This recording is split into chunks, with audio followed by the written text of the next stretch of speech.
तेरे बाजू बना सकते हैं तेरी तकदीर, तू अपने हाथ की लकीरों पर भरोसा मत कर। आज जिस लेख के ऊपर हम चर्चा करेंगे, ये पंक्तियां उसके ऊपर बिल्कुल फिट बैठती हैं। भगत सिंह के राजनीतिक दस्तावेज के 5वें खंड में हम उनके प्रौढ़ राजनीतिक चिंतन के ऊपर चर्चा कर रहे हैं। इसी बाबत आज जिस लेख को मैं लूंगी, उसमें भगत सिंह एक बार फिर क्रांति क्यों जरूरी है उसके ऊपर चर्चा कर रहे हैं अपने साथियों से, और कांग्रेस की क्या रणनीति रही है इस दौरान, उसके ऊपर भी वे चर्चा करते हैं। चलिए मेरे साथ। आभासी दुनिया के मेरे दोस्तों, शालिनी बोल रही हूं। जय भीम, हुल जौहार। आज के लेख का विषय है राजनीतिक कार्यक्रम की रूपरेखा। तो जेल के अंदर बैठकर भी जेल के बाहर किस तरह आंदोलन या यूं कहें जन आंदोलन खड़ा किया जा सकता है, ये भगत सिंह के लेखों को पढ़कर स्पष्ट होता है। और अपनी विचारधारा को फैलाने के लिए उन्होंने कई तरह के लेख लिखे। ना सिर्फ लेख लिखे बल्कि उन लेखों को विस्तृत रूप में पत्रों द्वारा दूसरे साथियों तक भी पहुंचाया। आज का लेख उसी बाबत है, सुनिए। एक छोटी सी रूपरेखा है जो शुरू में हर बार की तरह मैं पढ़ूंगी, उसके बाद लेख आएगा। शहीद भगत सिंह और उनके साथियों की प्रत्येक कोशिश व पूरा समय जन जागृति फैलाने में लगा। भारतीय जनता के भविष्य को ध्यान में रखकर उन्होंने भारत में क्रांति करने की पूरी योजना अपने साथियों के लिए बनाकर जेल से बाहर भेजी थी। क्रांतिकारी कार्यक्रम की योजना के 2 हिस्से हैं। एक छापकर बांटने के लिए जो एक पत्र की तरह लिखा गया है, और दूसरा एक लेख के रूप में क्रांतिकारी साथियों में विचार, बहस व काम में दिग्दर्शन के लिए। तो जेल में रहकर भी उन्हें हर वक्त बाहर हो रहे आंदोलन के सही दिशा में बढ़ने की चिंता बनी रहती थी। इसीलिए अपने लेख, क्योंकि वे जानते थे कि लेख पता नहीं लोगों तक पहुंचेंगे कि नहीं, उनका चिंतन का एकमात्र जरिया थे वे लेख। तो इसीलिए अपनी बात स्पष्ट तौर पर और प्रत्यक्ष तौर पर उन्होंने पत्रों के जरिए भी बाहर भिजवाई। उसका पहला हिस्सा नवयुवक राजनीतिक कार्यकर्ताओं के नाम शीर्षक से उस समय के विभिन्न समाचार पत्रों में काट छांट कर छपा था। लाहौर के पीपुल्स में 29 जुलाई 1931 और इलाहाबाद के अभ्युदय में 8 मई 1931 के अंक में इसके कुछ अंश प्रकाशित हुए थे। काट छांट करके इसलिए क्योंकि अखबार जो हैं वो जन आंदोलन का हिस्सा तो बनना चाहते थे, लेकिन सरकार से भी बिगाड़ नहीं चाहते रहे होंगे, इसीलिए काट छांट करके कुछ हिस्सों को शायद छापा गया होगा। यह दस्तावेज अपने समग्र रूप में एक पुस्तक में से मिला है। यह पुस्तक CID अधिकारी CES फेयरवेदर ने 1936 में बंगाल में संयुक्त मोर्चा आंदोलन की प्रगति पर नोट शीर्षक में लिखी थी। तो ये जो आज हम लेख पढ़ेंगे वह भी किसी पुलिस अधिकारी के लिखे गए पुस्तक में से निकाल कर यहां पर डाला गया है। उसके अनुसार यह प्रारूप भगत सिंह ने लिखा था और 3 अक्टूबर 1931 को श्रीमती विमला प्रभा देवी के घर से तलाशी में हासिल हुआ था। इस पुस्तक अधिकारी ने निश्चित रूप से यह कहा था कि अब सभी क्रांतिकारी शक्तियां इस कार्यक्रम में उल्लिखित सुझावों के अनुसार काम कर रही हैं। तो जेल में रहकर भी अपनी विचारधारा को उन्होंने किस किस माध्यम से स्प्रेड किया, लोगों में फैलाया, प्रचारित करवाया, ये जानना मतलब जरूरी है। तो चलिए अब मैं लेख शुरू कर रही हूं, ध्यान दीजिएगा। नवयुवक राजनीतिक कार्यकर्ताओं के नाम पत्र। प्रिय साथियों, इस समय हमारा आंदोलन अत्यंत महत्वपूर्ण दौर से गुजर रहा है। 1 साल के कड़े संघर्ष के बाद गोल मेज सम्मेलन ने हमारे सामने संवैधानिक सुधारों संबंधी कुछ निश्चित बातें प्रस्तुत की हैं और कांग्रेस के नेताओं ने कहा गया है कि वर्तमान परिस्थितियों में अपना आंदोलन वापस लेकर इसमें मदद करें। तो कांग्रेस किस तरह से उस वक्त कार्य कर रही थी, उनका आंदोलन किस दिशा में था और उसके क्या मायने थे, ये सब कुछ भगत सिंह के लेखों को पढ़कर हमें पता चलता है। और कोई हैरानी भी नहीं होती कि क्यों इस चिंतन को छपकर पाठकों के सामने आने में इतना समय लगा। ये कभी भी सरकार के मन माफिक नहीं थी और आज भी नहीं है। तो ये समझ लीजिए कि आज की सरकारों की कार्यशैली भी कटघरे में है। इस बात का हमारे लिए कोई महत्व नहीं है कि वे अपना आंदोलन वापस लेंगे या नहीं। यह तो निश्चित है कि वर्तमान आंदोलन का अंत किसी न किसी तरह के समझौते के रूप में होगा। यह बात अलग है कि समझौता जल्द होता है या देर से। वास्तव में समझौता कोई घटिया या घृणित वस्तु नहीं है, जैसा कि प्रायः समझा जाता है। राजनीतिक संघर्षों का यह एक जरूरी दांव पेच है।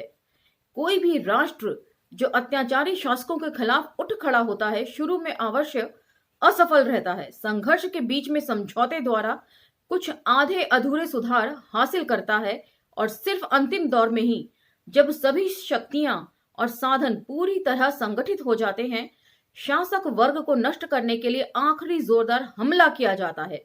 लेकिन यह भी संभव है कि तब भी असफलता हाथ लगे और किसी प्रकार का समझौता अनिवार्य हो जाए। रूस के उदाहरण से यह बात अच्छी तरह स्पष्ट की जा सकती है। तो थोड़ा सा तोड़ मरोड़ के लिखा गया है। मैं समझ रही हूं कि पाठकों को कोरा पढ़ने से समझ में नहीं आया होगा, जबकि सिंपल सी बात भगत सिंह कह रहे हैं। वे समझौते को किसी भी तरीके से हीन नहीं बता रहे हैं। वे कहते हैं कि कभी कभी आंदोलन को आगे बढ़ाने के लिए समझौता बहुत जरूरी हो जाता है, वरना पूरी तरीके से आंदोलन को कुचल दिया जाएगा। पूरी तरह खत्म हो जाने से तो बेहतर है कि किश्तों में उसे आगे बढ़ाया जाए। 1905 में जब रूस में क्रांतिकारी आंदोलन शुरू हुआ तो राजनीतिक नेताओं को बड़ी आशाएं थीं। लेनिन तब विदेश से, जहां वे शरण लिए हुए थे, लौट आए थे और संघर्ष का नेतृत्व कर रहे थे। तो सिर्फ अपने ही देश में नहीं, दूसरे देशों में जो क्रांतियां हुई हैं उस दौरान, विश्व युद्ध के आसपास और उसके आगे पीछे की, यदि आप देखेंगे तो जो विचारक हैं, जो चिंतक हैं, उन्हें देश छोड़कर भागना पड़ जाता है सरकारों के डर से, पकड़े जाने के डर से। लेकिन वहीं पर भगत सिंह का सोचने का तरीका बिल्कुल अलग था। उन्होंने बाकायदा अपने आप को गिरफ्तार करवाया। क्यों? क्योंकि वे सरकार के दिए हुए बनाए गए मंच को इस्तेमाल बाखूबी करना जानते थे। तो ये जो है, आप साथ साथ अगर कंपैरिजन इस तरीके से लेंगे तो आपको भगत सिंह के जो मकसद है वो भी क्लियर होता रहेगा। क्योंकि कमेंट सेक्शन में कई बार आप लोग पूछते हैं कि भगत सिंह ने इतनी गिरफ्तारी क्यों दी अपनी, तो उसकी वजह उनके पास थी और एक स्पष्ट तौर पर वे उसे अपने सेशन कोर्ट में जो बयान है उसके तहत बताते हैं। यदि आपका फिर भी यह सवाल है तो मैं यही कहूंगी कि आपने ये सारे लेख जो हैं वो ध्यान से सुने नहीं, या फिर इनको पूरा भी नहीं सुना। लोग उन्हें यह बताने पहुंचे कि दर्जनों जागीरदार मार दिए गए हैं और बीसियों महल जला दिए गए हैं। लेनिन ने उत्तर में कहा कि लौटकर 1200 जागीरदार मारो और इतने की महल व हवेलियां जला दो, क्योंकि यदि असफल रहे तो इसका कुछ मतलब होगा। तो ये लेनिन के विचार थे। और मणिकर्णिका में मैं यहां पर स्पेशली कोट करना चाहूंगी तुलसीराम जी की जो मणिकर्णिका थी, उनकी जीवनी, उसमें भी वे इस बात का जिक्र करते हैं कि लेनिन ने जो पुस्तक में पहले कहा उससे वे काफी प्रभावित हुए, लेकिन लेनिन की दूसरी पुस्तक ने उनकी पूरी विचारधारा को पलट कर रख दिया। मुझे उम्मीद है कि अभी आप मणिकर्णिका और मुर्दैया को भूले नहीं होंगे, या इस मंच से जितनी भी आत्मकथाओं का पाठन हुआ है वो आपके जहन में कहीं जिंदा हैं।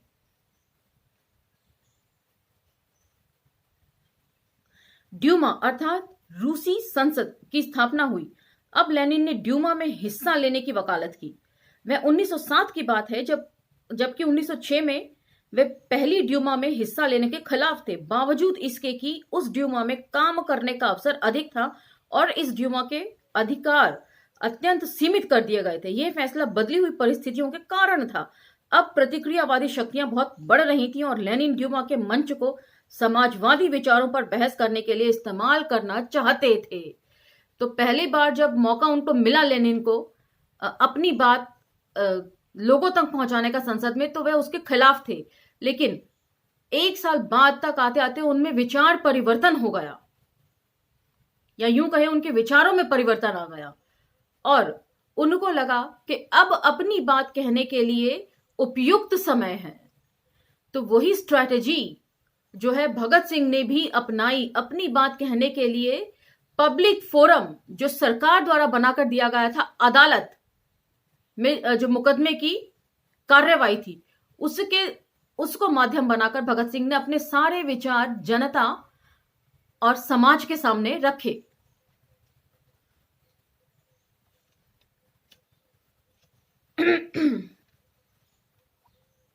पुनः 1917 की क्रांति के बाद जब बोल्शेविक ब्रेस्ट लिटोक्सक संधि पर हस्ताक्षर करने के लिए विवश हुए, तो लेनिन के सिवाय बाकी सभी इसका विरोध कर रहे थे। लेकिन लेनिन ने कहा, शांति शांति और पुनः शांति, किसी भी कीमत पर शांति होनी चाहिए। जब कुछ बोल्शेविक विरोधियों ने इस संधि के लिए लेनिन की निंदा की, तो उन्होंने स्पष्ट कहा कि बोल्शेविक जर्मन हमले का सामना करने की सामर्थ्य नहीं रखते, इसीलिए संपूर्ण तबाही की जगह संधि को प्राथमिकता दी गई है। तो संधि क्यों जरूरी है ये यहां पर वे स्पष्ट कर रहे हैं, और भगत सिंह भी इसीलिए संधि को हीन नहीं मानते हैं। जैसा कि लेनिन के शब्दों में मैं आपको बता दूं, व्याख्या स्पष्ट कर दूं, लेनिन कहते हैं कि सब कुछ तबाह करने से बेहतर है कि जो बच सकता है उसे बचा लिया जाए, जिसको हम कहते हैं ना कि something is better than nothing. कुछ भी नहीं से कुछ तो अच्छा, या हम मुहावरे में भी कहते हैं कि चलो भागते भूत की लंगोटी ही सही। तो वही ये बात है। जो बात मैं स्पष्ट करना चाहता हूं वो ये है कि समझौता एक ऐसा जरूरी हथियार है जिसे संघर्ष के विकास के साथ ही साथ इस्तेमाल करना जरूरी बन जाता है। लेकिन जिस चीज का हमेशा ध्यान रखना चाहिए वह है आंदोलन का उद्देश्य। जिन उद्देश्यों की प्राप्ति के लिए हम संघर्ष कर रहे हैं उसके बारे में हमें पूरी तरह स्पष्ट होना चाहिए। तो यहां पर वे बता रहे हैं कि समझौता किसी कारणवश या परिस्थितिवश हम कर लें, सब कुछ तबाह होने से बचाने के लिए हमारी पहली कोशिश होनी चाहिए अपने साथियों को और आंदोलन को हमेशा बचाए रखने की। ऐसा नहीं है कि पूरी तरीके से नष्ट हो जाए, जैसे कि 1857 का विद्रोह, वो पूरी तरीके से कुचल दिया गया था सभी जगह। तो उससे इतिहास से सबक लेते हुए भगत सिंह जो हैं वो लेनिन के विचारों से साम्यता प्रकट कर रहे हैं कि सब कुछ तबाह होने से तो बेहतर है कि समझौता करके कुछ बचा लिया जाए और फिर दोबारा अपनी शक्ति को एकत्र करके आंदोलन दोबारा आगे बढ़ाया जाए। इस बात से अपने आंदोलन की उपलब्धियों, सफलताओं व असफलताओं को आंकने में हमें सहायता मिलती है और अगला कार्यक्रम बनाने व तय करने में भी। तिलक की नीति इसके उद्देश्य के बावजूद, यानी उनके दांव पेच बहुत अच्छे थे। आप अपने शत्रु से 16 आना पाने के लिए लड़ रहे हैं, आपको एक आना मिलता है, उसे जेब में डालिए और बाकी के लिए संघर्ष जारी रखिए। नर्म दल के लोगों में जिस चीज की कमी हम देखते हैं वे है उनके आदर्श की। तो सीधा सीधा आक्षेप लगा रहे हैं लोकमान्य तिलक की नीति पर। वो एक चित्त पावन ब्राह्मण कहे जाते हैं, तो उनकी ये नीति भगत सिंह को समझ नहीं आती कि जहां 16 आने आपको चाहिए वहां एक आना भी आ रहा है तो उसको आप जेब में पहले धर लीजिए, फिर बाकी 15 आने के लिए दोबारा संघर्ष करिए। तो ये उनके आदर्शों का थोथापन है, खोखलापन है। वे इकन्नी के लिए लड़ते हैं, इसीलिए उन्हें मिल ही कुछ नहीं सकता। क्रांतिकारियों को यह बात हमेशा अपने मन में रखनी चाहिए कि वे संपूर्ण क्रांति के लिए लड़ रहे हैं। ताकत की बागडोर पूरी तरह अपने हाथों में लेनी है। समझौतों से इसलिए डर महसूस होता है क्योंकि प्रतिक्रियावादी शक्तियां समझौते के बाद क्रांतिकारी शक्तियों को समाप्त करवाने की कोशिश करती हैं। तो वे काफी स्पष्ट तौर पर कह रहे हैं कि जब परिस्थितियां बिल्कुल बेकाबू हो जाएं तब समझौता आखिरी उपाय के तौर पर कर लेना चाहिए, सब कुछ खत्म होने से पहले। लेकिन जहां तक हो सके संघर्ष जारी रखना चाहिए। और साथ ही वे लोकमान्य तिलक की आदर्शों की भी, जो कि नर्म दल जिनको माना जाता था, और ये सभी चीजें जो है वो कांग्रेस का हिस्सा थी। ये सभी लोग कांग्रेस में रहकर काम कर रहे थे। बेशक आप उन्हें वल्लभ भाई पटेल कहिए, चाहे लोकमान्य तिलक कहिए, चाहे लाला लाजपत राय कहिए, चाहे गांधी कहिए, चाहे कोई भी कहिए, ये सभी कांग्रेस का हिस्सा थे, कांग्रेस में ही काम कर रहे थे एक साथ एकजुट। बेशक इनकी विचारधारा नरम दल या गरम दल कहकर आप विभक्त कर दें, लेकिन थे ये सब एक ही विचारधारा से प्रेरित। लेकिन समझदार और बहादुर क्रांतिकारी नेता आंदोलन को ऐसे गड्ढों में गिरने से बचा सकते हैं। हमें ऐसे समय और ऐसे मोड़ पर वास्तविक मुद्दों और विशेषतः उद्देश्यों संबंधी गड़बड़ नहीं होने देनी चाहिए। इंग्लैंड की लेबर पार्टी ने वास्तविक संघर्ष से धोखा किया और वे यानी कि उनके नेता सिर्फ कुटिल साम्राज्यवादी बनकर रह गए हैं। तो शायद ये यहां पर मुझे ऐसा लग रहा है कि इंग्लैंड की जो लेबर पार्टी है उसकी तुलना कांग्रेस पार्टी से, उस समय की कांग्रेस पार्टी से 1920 से 30 के दशक के बीच की जो विचारधारा है उससे साम्यता बता रहे हैं। मेरे विचार में इन रंगे हुए साम्राज्यवादी लेबर नेताओं से कट्टर प्रतिक्रियावादी हमारे लिए बेहतर हैं। दांव पेचों और रणनीति संबंधी लेनिन के जीवन और लेखन पर हमें विचार करना चाहिए। समझौते के मामले पर वामपंथी कम्युनिज्म में उनके विचार स्पष्ट मिलते हैं। कांग्रेस का उद्देश्य क्या है? अब इसके आगे वे अगले टॉपिक पे अपने दोस्तों को पत्र के जरिए बता रहे हैं कि अब कांग्रेस के क्या उद्देश्य हैं, वे स्पष्ट सुने। मैंने कहा कि वर्तमान आंदोलन किसी न किसी समझौते या पूर्ण असफलता में समाप्त होगा। तो ऐसा वे क्यों कह रहे हैं उसका आगे वे आशय स्पष्ट कर रहे हैं। मैंने ये इसलिए कहा क्योंकि मेरी राय में इस समय वास्तविक क्रांतिकारी ताकतें मैदान में नहीं हैं। यह संघर्ष मध्यम वर्गीय दुकानदारों और चंद पूंजीपतियों के बलबूते किया जा रहा है और ये दोनों वर्ग विशेषतः पूंजीपति अपनी संपत्ति या मिल्कियत खतरे में डालने की जुर्रत नहीं कर सकते। वास्तविक क्रांतिकारी सेनाएं तो गांव और कारखानों में हैं, किसान और मजदूर। तो जो पहले मैंने आपसे बात कही थी एकदम कि अपने बाजू की ताकत पर भरोसा रख,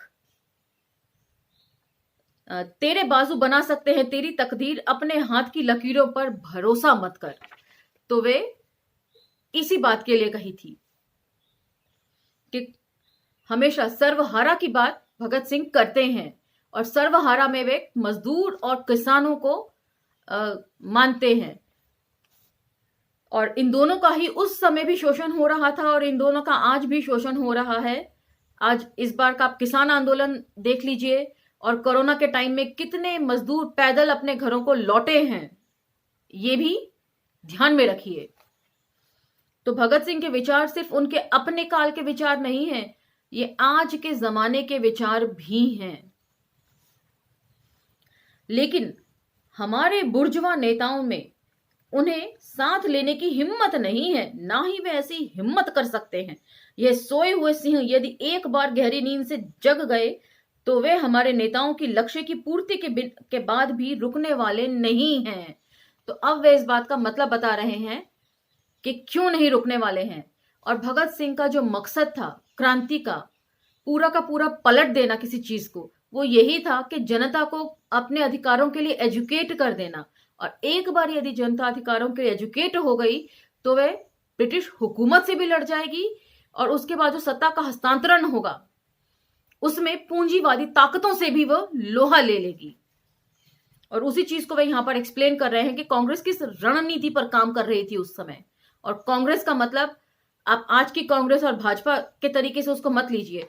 भाजपा हो या कांग्रेस, वो सब कांग्रेस ही था उस समय भी।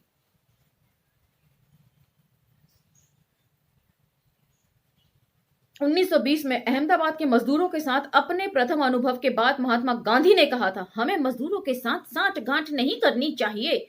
कारखानों के सर्वहारा वर्ग का राजनीतिक हितों के लिए इस्तेमाल करना खतरनाक है। मई 1931 के द टाइम्स से तब से उन्होंने इस वर्ग को साथ लेने का कष्ट नहीं उठाया। यही हाल किसानों का है। 1922 का बारदौली सत्याग्रह पूरी तरह यह स्पष्ट करता है कि नेताओं ने जब किसान वर्ग के उस विद्रोह को देखा जिसे न सिर्फ विदेशी राष्ट्र के प्रभुत्व से ही मुक्ति हासिल करनी थी वरन देशी जमींदारों को जंजीरें भी तोड़ देनी थी, तो कितना खतरा महसूस किया था। तो यहां पर यदि आप देखेंगे कि चौरी चौरा कांड जो है उसके ऊपर अंबेडकर नामा पर लगातार कई एपिसोड बने हैं और उसका जिक्र भगत सिंह भी कर रहे हैं कि उसे गलत शक्ल दी गई है इतिहास में। असल में जो चौरी चौरा कांड था वो गरीब किसानों का जमींदारों के प्रति था। और यहां पर भगत सिंह भी उस चीज को स्पष्ट कर रहे हैं। अगर ये चिंतन भगत सिंह का सामने नहीं आता तो ये विचार भी स्पष्ट नहीं होते।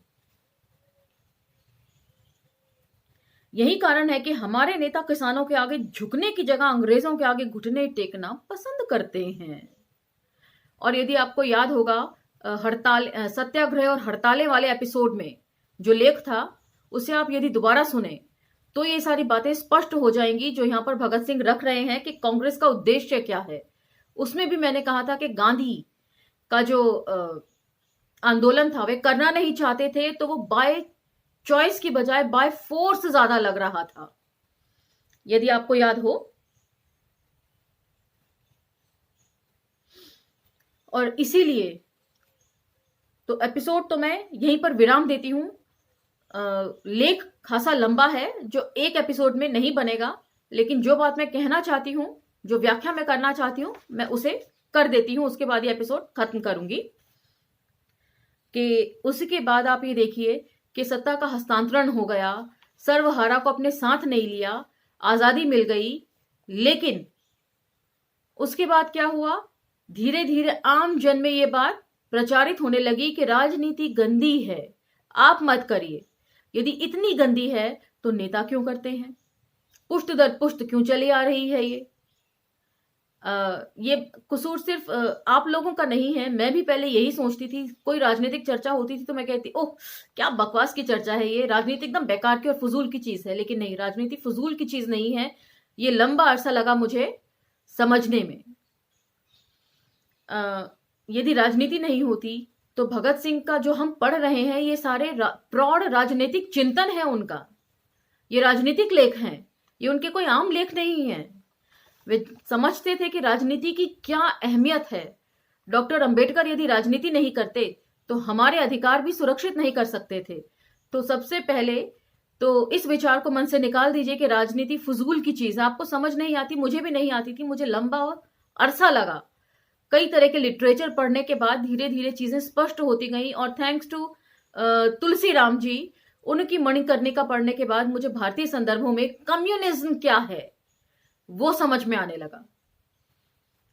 तो लगातार पढ़ते रहने से ये फायदा तो मिलता है। सॉरी तो इसलिए लेख को अब हम यहीं पर समेटते हैं। अगले लेख में इसके ऊपर चर्चा हम आगे बढ़ाएंगे। तब तक आज्ञा दीजिए। धन्यवाद।